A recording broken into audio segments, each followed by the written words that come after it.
Boa noite.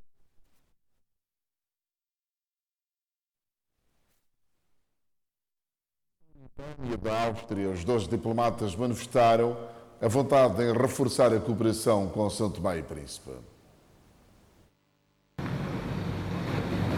Sheikh Sid Ahmed El Bekai Ahmadi é a partir desta quinta-feira embaixador extraordinário plenipotenciário da República Islâmica da Mauritânia junto ao Estado São Tomense.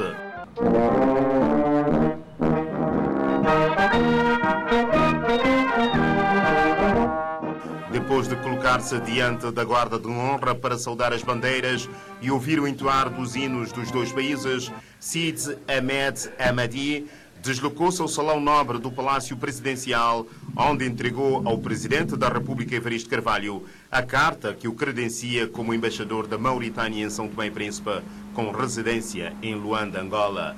No contacto com a imprensa, o diplomata mauritaniano assegurou que o seu país pretende cooperar com o arquipélago em todos os domínios.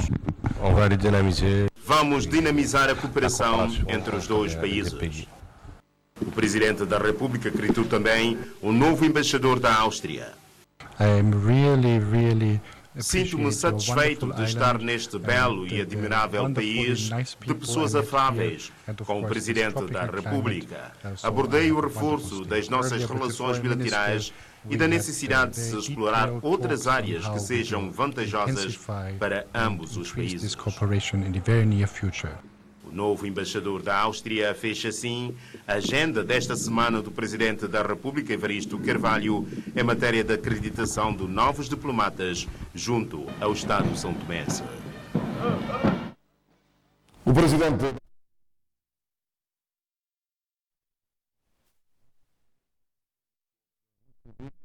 e os novos membros do Conselho da Administração da AGER, a Agência Geral de Regulação, ambas foram audiências de cortesia, onde também falaram sobre os assuntos de cooperação e apoio.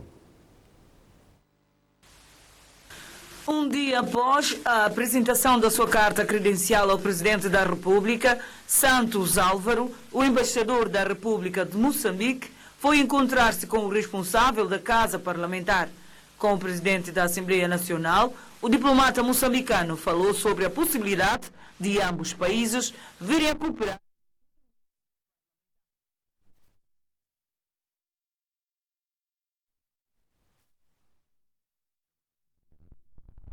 E, pelo efeito, é preciso continuarmos a trabalhar para o reforço das relações de amizade entre os povos de Moçambique e de São Tomé.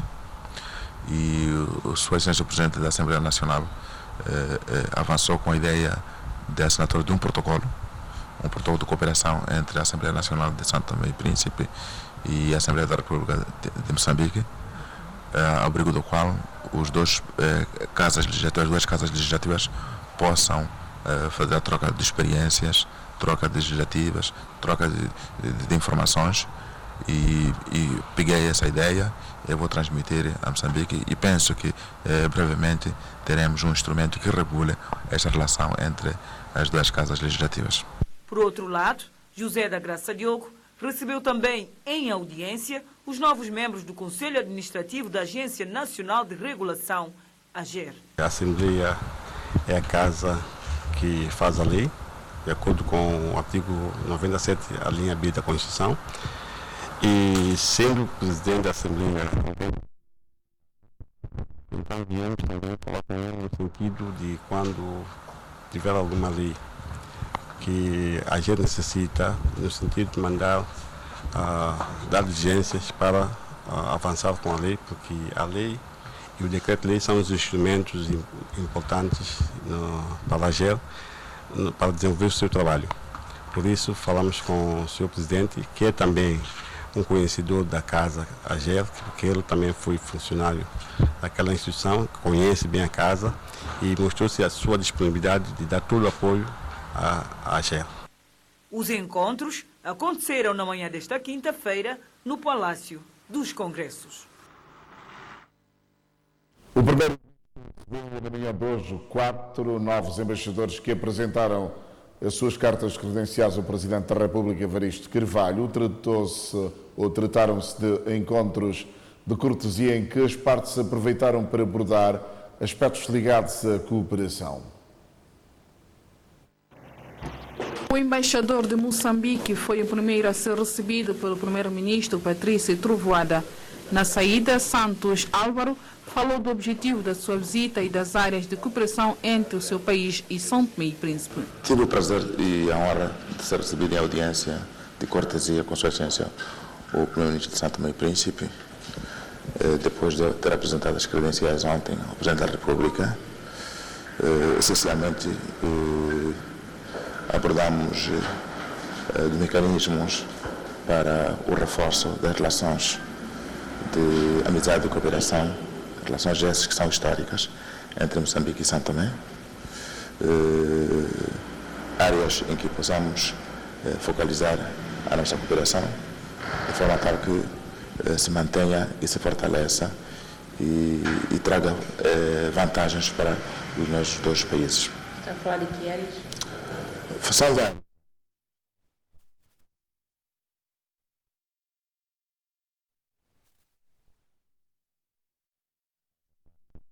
Do Fórum Palop, dos países africanos de língua portuguesa, fazem parte da CPLP, fazem parte da União Africana, das Nações Unidas, da Conferência Islâmica e de outras organizações internacionais. E nessas organizações todas é preciso haver uma concertação de posições entre os países. Isso nós chamamos de concertação diplomática. Estamos a falar, por exemplo, no caso de Moçambique, reafirmamos o nosso interesse em alargar o número de vagas para cidadãos santomenses formarem-se em universidades públicas moçambicanas. Depois do embaixador de Moçambique, foi a vez do diplomata do Canadá colocar em cima da mesa algumas áreas que podem conduzir a relação entre os seus países. Eu fiquei muito impressionado com o primeiro-ministro, sobretudo devido à sua visão estratégica que ele tem para o país. Entre São Tomé e Príncipe e Canadá, acho que há muitas áreas de cooperação que podem desenvolver, nomeadamente a formação de pessoas na língua inglesa e francesa para o setor do turismo e infraestruturas. No sector do turismo e aussi no sector de infraestrutura. O embaixador da Áustria também subiu ao Palácio do Governo esta quinta-feira para o encontro de cortesia com Patrício Trovoada. Eu e o primeiro-ministro tocamos em vários pontos das áreas de relacionamento bilateral e focamos em vários pontos que podemos avançar, e agora é só esperar e ver como as coisas podem ser fortificadas. Por último, o primeiro-ministro e chefe do governo recebeu o embaixador da Mauritânia. Trata-se de uma visita de cortesia no quadro da entrega das cartas credenciais que fiz ao Presidente da República. Nós falamos da cooperação entre os dois países, da boa relação existente entre nós e vamos cooperar em diversos domínios. Embaixadores acreditados no país recebidos em audiências separadas pelo chefe do governo. Escola Primária de Praia Gamboa recebe peixe fresco, notícia para acompanhar daqui a pouco.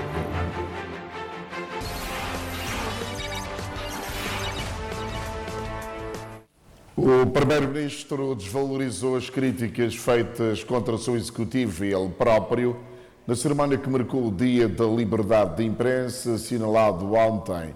O chefe do Governo, em entrevista à Rádio Nacional de São Tomé e Príncipe, afirmou que o Presidente da Associação dos Jornalistas São Tomense não tem a legitimidade de o criticar, afirmando que quando do seu regresso ao país depois do exílio de 12 anos, o mesmo que na altura exercia as funções do diretor da TVS, impediu que a referida estação fizesse a cobertura do referido acontecimento.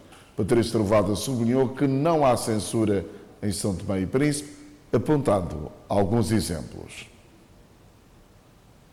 Sinceramente, houve tantas coisas ditas que é difícil estar a responder ponto por ponto. Mas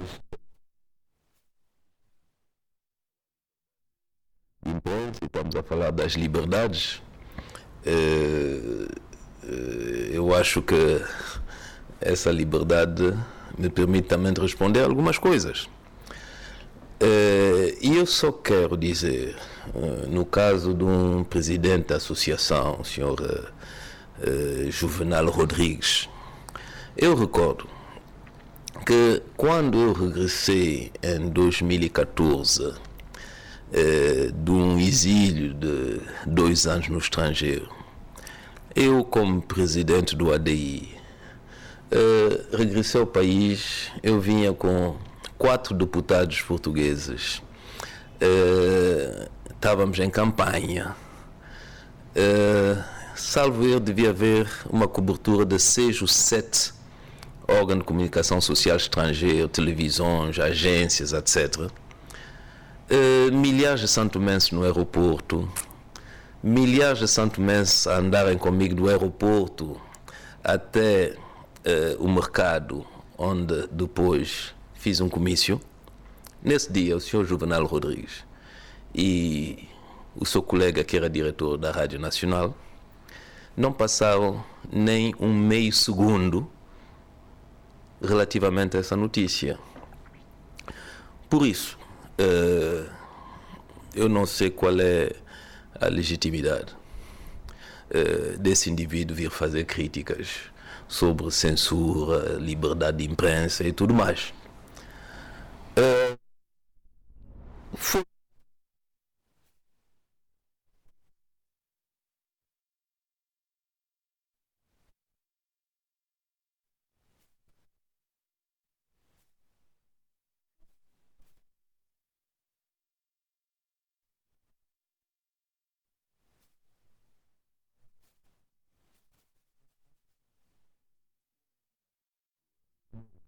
Não vi nem o senhor Juvenal Rodrigues, nem os seus acólitos tomar posição para defender a classe de jornalistas e a liberdade de imprensa e a liberdade de expressão e a liberdade de qualquer cidadão. Então, felizmente, há liberdade de imprensa, há liberdade para as pessoas falarem, dizerem aquilo que eles querem, para nós ouvirmos declarações inteligentes, de gente inteligente, de gente que tem perfil, de gente bem educada e também de outro tipo de gente. É por isso que há liberdade de imprensa e há liberdade de expressão em São Tomé e Príncipe. Quanto ao resto, olha, eu tenho mais preocupações, eu tenho muitas preocupações para lidar com elas e não me preocupar com esse tipo de declarações. É evidente que, na minha opinião, não há censura em São Tomé e Príncipe. E eu quero dizer uma coisa. É evidente que essas declarações, para quem não conhece a nossa realidade, podem ser consideradas de graves e preocupantes. Mas quem conhece a nossa realidade, e nós somos um meio pequeno, se vemos um por um as pessoas que estão aí sentadas na mesa, as declarações, o conteúdo das declarações, mesmo a expressão física de cada um, de algumas caras lá, nós sabemos o que está por detrás disso tudo. Eu acho que muitas das intervenções não são objetivas. É evidente que isso faz mal à imagem do país quando se ouve declarações desse tipo, mas quem quiser se preocupar de muito perto com a situação em São Tomé e Príncipe dará o tratamento e a importância devida a esse tipo de declarações. E eu digo, a mim não me toca. E podem passar essas declarações 10 vezes. Se isso pode servir de terapia, então passem essas declarações. Mas eu acho que é o momento de nós ultrapassarmos isso tudo, os rancores, as frustrações, e olharmos para frente.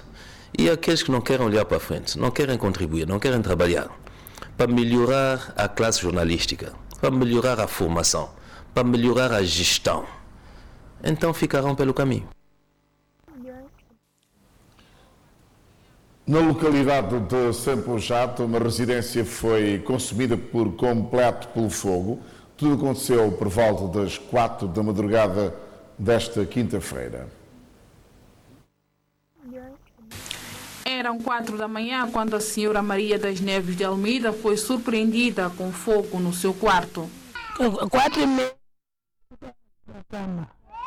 4h30, estava na cama. De nem para de manhã, 4h30, estava. O que é que espetou? 4h30 é calor de fogo. Quando o calor de fogo, que ele mantém, fogo vem em cabeça de cama, mas fogo vem debaixo de casa. Então, quando o fogo vem debaixo de casa, que eu espanto com esse calor, eu chamo ela. Quando eu chamo ela, chamo esse. Disse ela, Lenita, a casa da mamãe pegou fogo. Depois que ela disse, mamãe, levanta. E quando todo esse fumo, quando há fome, eu não vi chave, mas porque fumava fome, eu não vi mais. Então eu disse, mamãe, vem daqui, essa porta só de meia cor para a gente sair rua. Então quando eu saí rua, ela saiu com o bebê, eu saí com depois eu gritou, quando a pessoa veio, a casa já estava aumentada com fogo, que não deu mais para pagar. E quando eu liguei o bombeiro veio, quando pagou, já que pagou assim como está, porque o carvão. A casa tinha 3 compartimentos e albergava 4 pessoas, entre elas 2 crianças. Desconhece-se a origem do fogo, que consumiu por completo todos os pertences da família.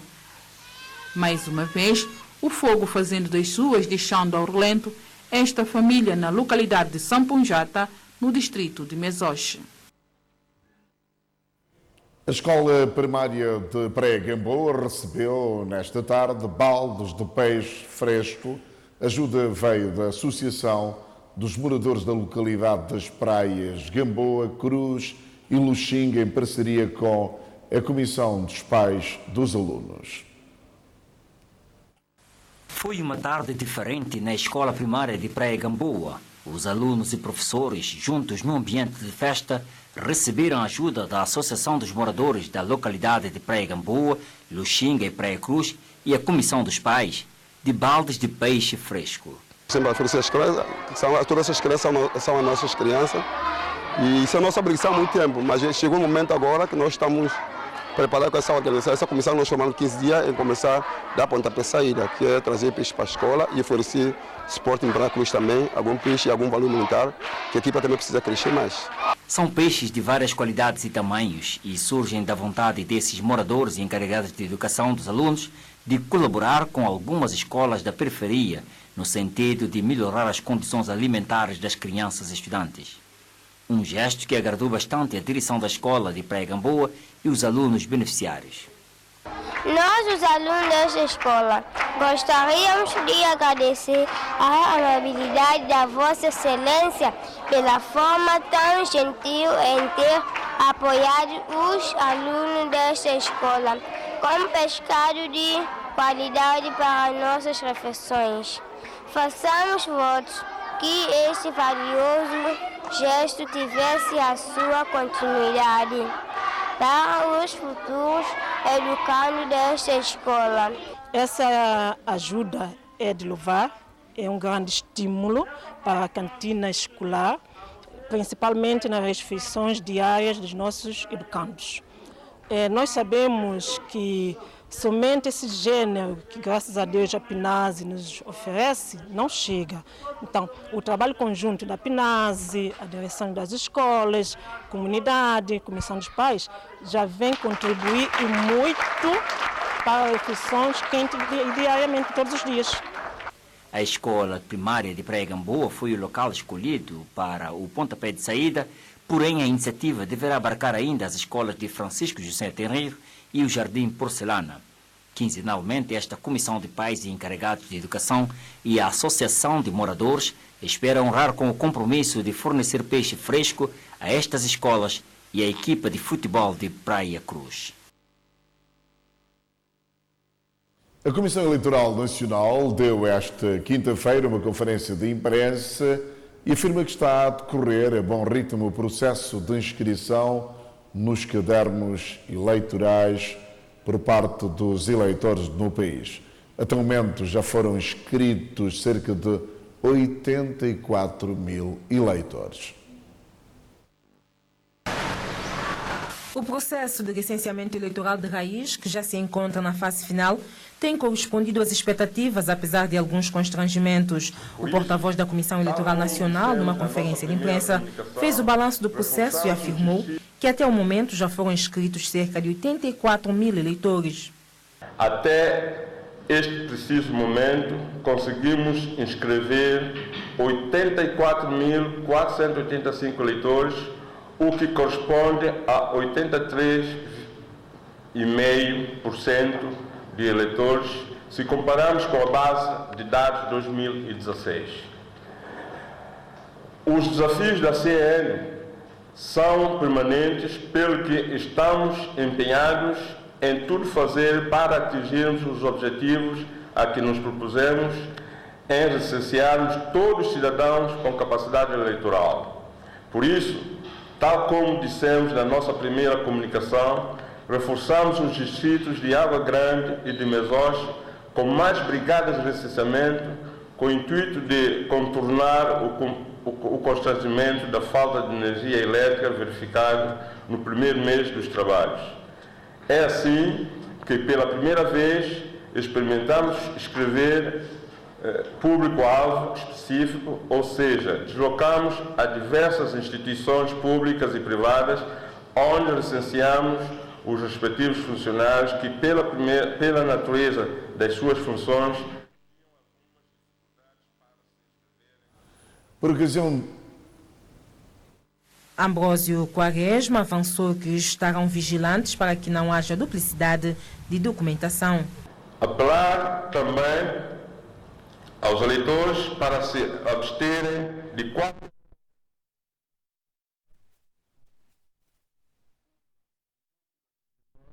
cuja pena pode ser até 2 anos de prisão, uma vez que tais práticas são efetuadas pelos nosso sistema e ao se detectar tais práticas, não resta à Comissão Eleitoral Nacional outra alternativa senão a de instruir os devidos processos e remeter ao Ministério Público. Em relação à diáspora, ainda não existe uma data marcada para o arranque do processo.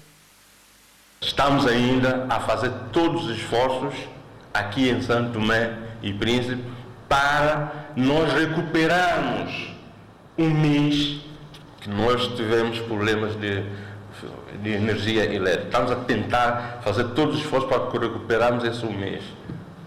Assim sendo, quando é que vai iniciar então o processo da gestão? Não, isto ainda nós estamos a condicionar esse processo. Ainda não marcamos uma data, mas estamos agora a concentrar todos os esforços para Santo Tomé e Príncipe. O licenciamento na diáspora será feito então fora do período que foi estabelecido para o licenciamento? Não posso dizer isso, mas neste momento os esforços só estão mais concentrados para recuperarmos esse mês do problema que nós tivemos. Se nós formos agora para a diáspora, isso quer dizer que há muita gente ainda por licenciar, principalmente em Água Grande e Mesoche, e nós tínhamos que retirar as máquinas e podia, portanto, haver problemas. Por isso estamos a concentrar todos os esforços para Santo Tomé e Príncipe. Por isso também estamos a reforçar as brigadas de recenseadora nestes 2 distritos. Ainda faltam 21 dias. Faltam 21 dias. E nós vamos ainda analisar isso. Estamos, a qualquer momento, isso é uma questão que nós temos que decidir. Mas os nossos esforços nesses dias estão concentrados, portanto, em Santo Tomé e Príncipe. O porta-voz da Comissão Eleitoral Nacional sublinhou, entretanto, que os objetivos serão alcançados dentro do prazo e que, da parte da Comissão Eleitoral Nacional, não haverá impedimentos para a realização das eleições autárquicas. Independentemente das brigadas que estão no terreno, nós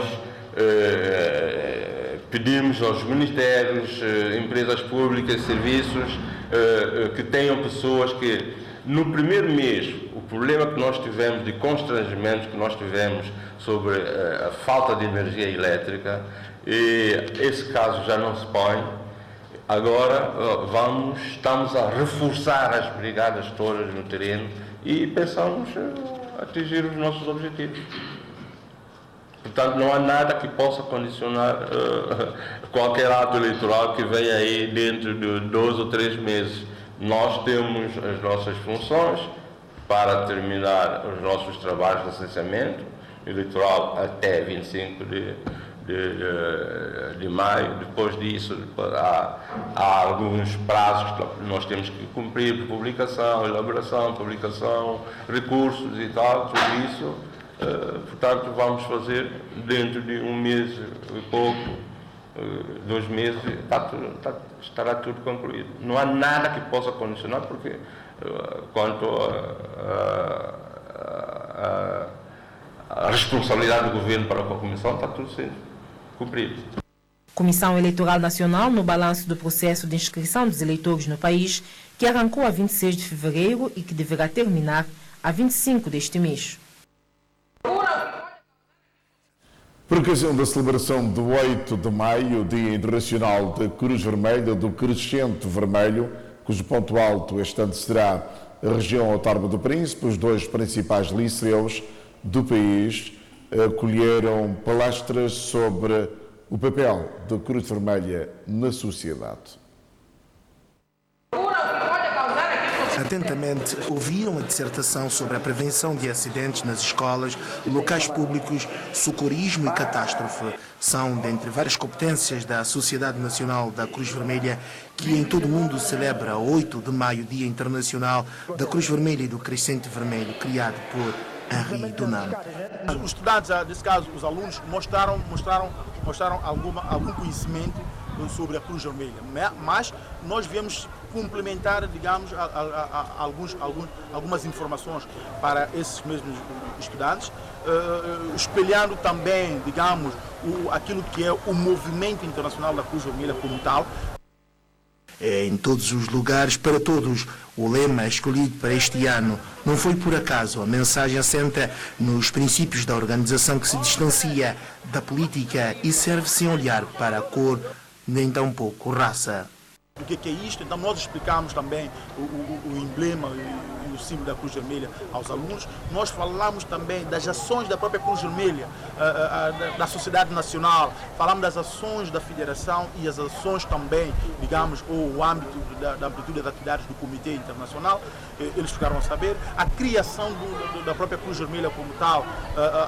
Falamos do Jean-Henri Dunant enquanto mentor da criação da própria Cruz Vermelha. Enfim, é um conjunto de informações que nós passamos ligado ao movimento. Entre dúvidas e perguntas surgidas ao longo da palestra, a Cruz Vermelha de São Tomé e Príncipe procura, através desta, atrair mais voluntários para a organização. Tudo bastante gratificante, porque depois de nós espelharmos todas essas informações, os jovens mostraram interesse e alguns perguntaram como que eles poderiam, digamos, colaborar, ou como que eles poderiam, talvez, aproximar a Cruz Vermelha. Nós demos orientações aonde eles poderiam nos encontrar, como eles poderão contribuir e participar, sendo voluntário, e os benefícios daquilo que é ser voluntário. Então, um conjunto de informações nós passamos e complementamos a curiosidade deles. Cruz Vermelha, os seus princípios em debate nas escolas e nas comunidades, na celebração de 8 de maio, cujo ato central realiza-se este ano na Ilha do Príncipe. Decorre na sala de conferências da Cruz Vermelha Nacional uma formação sobre técnicas de comunicação. A formação de 2 dias é organizada pela Direção-Geral de Recursos Naturais e visa capacitar técnicos de diferentes setores sobre as formas de comunicar durante uma campanha para mudança de comportamento. A água é um bem essencial à vida. Tendo isto em consideração, o seu uso correto é uma necessidade. É neste sentido que o projeto de gestão integrada dos recursos hídricos decidiu promover esta ação de formação em matéria de comunicação para técnicos de diferentes setores.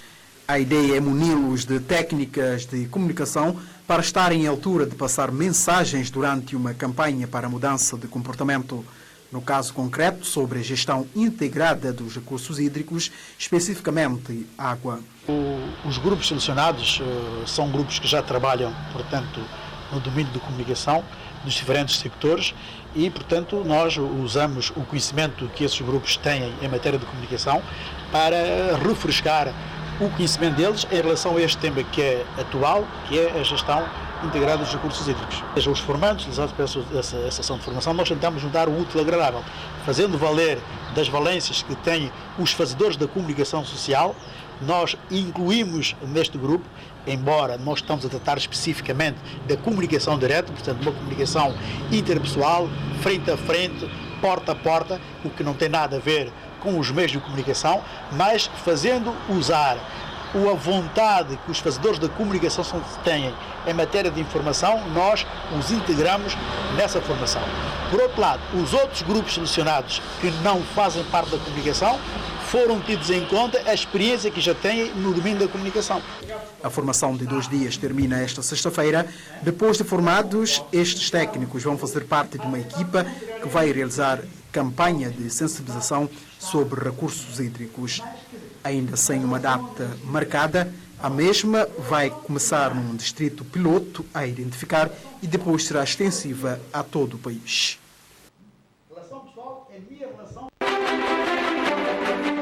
Veja daqui a pouco, manifestação em Caracas provoca 4 mortos e 180 feridos.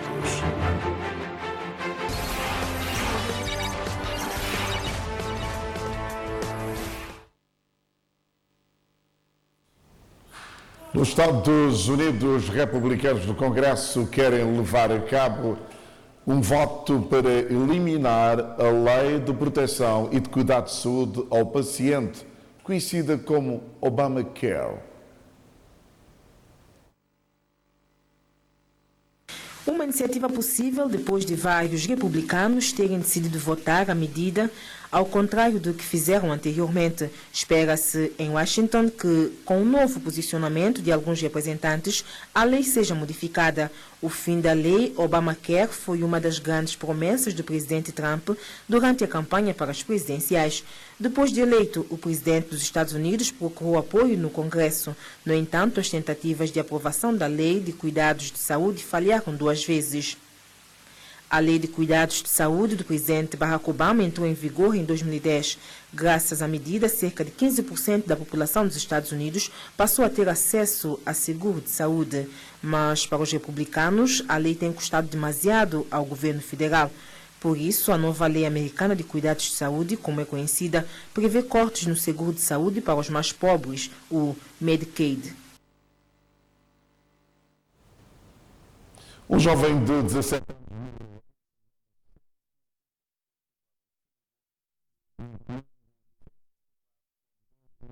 de Caracas, após confrontos com as forças de segurança durante protestos contra uma futura Assembleia Constituinte decidida pelo presidente Nicolás Maduro.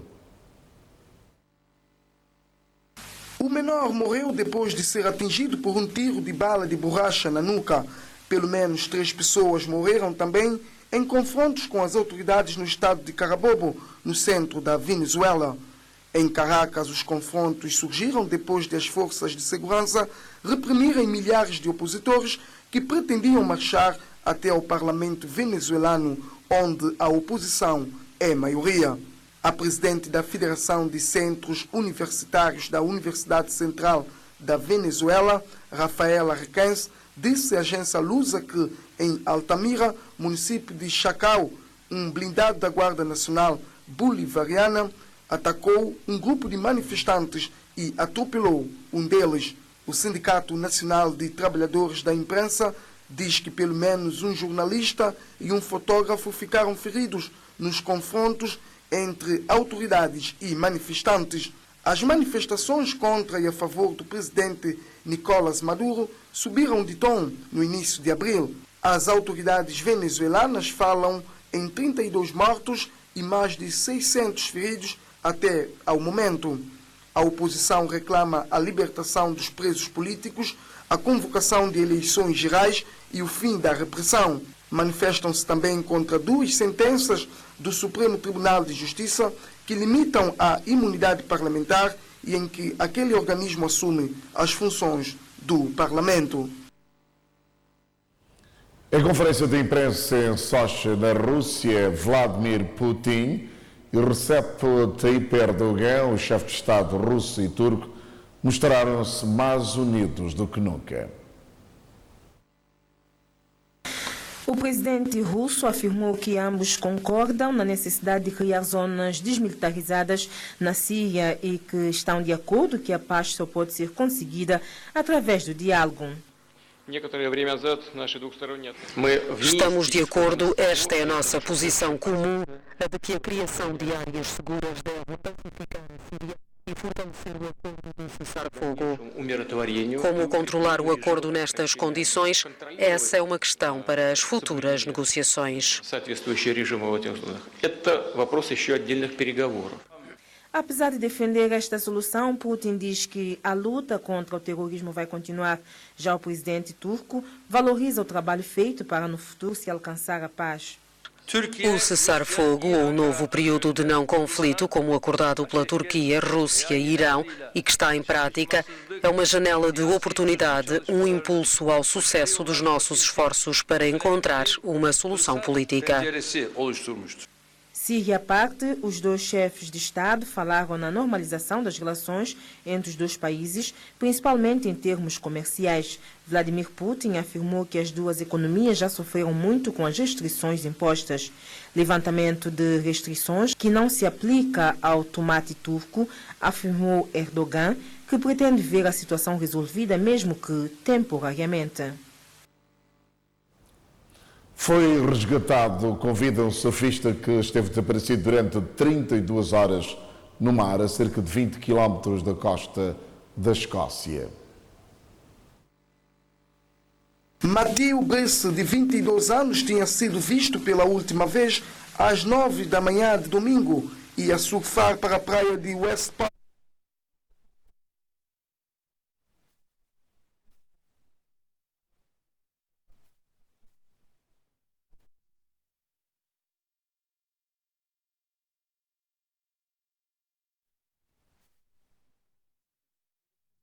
A very fit person, and the conditions weren't that bad, so I think. Além disso, as autoridades lembram que Brice conseguiu sobreviver tantas horas nas águas geladas graças ao facto de neoprene que usava para surfar.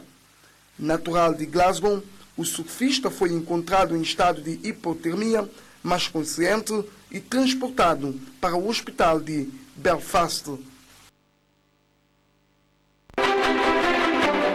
Veja depois do intervalo a 15ª sessão do Café com Letras no Centro Cultural Brasil, São Tomé e Príncipe.